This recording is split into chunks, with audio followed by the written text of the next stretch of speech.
Welcome to the Banker Lamp. Please enjoy the video. You start by locking exposure and choosing a clean base frame rate. This determines how slow you can go later.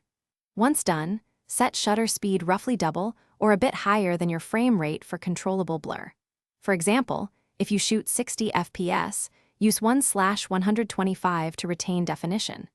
Make sure you record at the highest bitrate or RAW/LOG available so you keep detail for frame interpolation. Now prepare a stable rig or gimbal to avoid jitter that will ruin smoothness when you slow footage.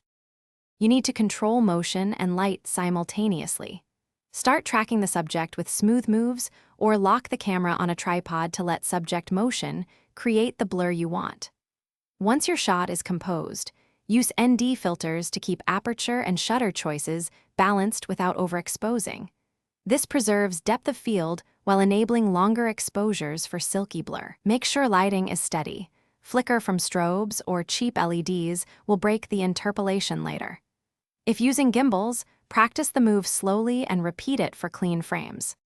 You begin post by importing highest quality clips and choosing an algorithm. Optical flow or motion interpolation typically yields the smoothest slow motion, so drop speed to 50% or lower and evaluate. Once applied, add subtle motion blur or frame blending to hide interpolation artifacts.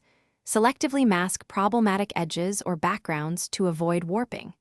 If you see jitter or unnatural warps, restabilize the clip. Retime in smaller percentage steps or revert to frame-by-frame blending. Troubleshooting tip: re-record with slightly faster shutter or more frames if artifacts persist. Thanks for watching. If this was helpful, leave a like and consider subscribing. See you next time.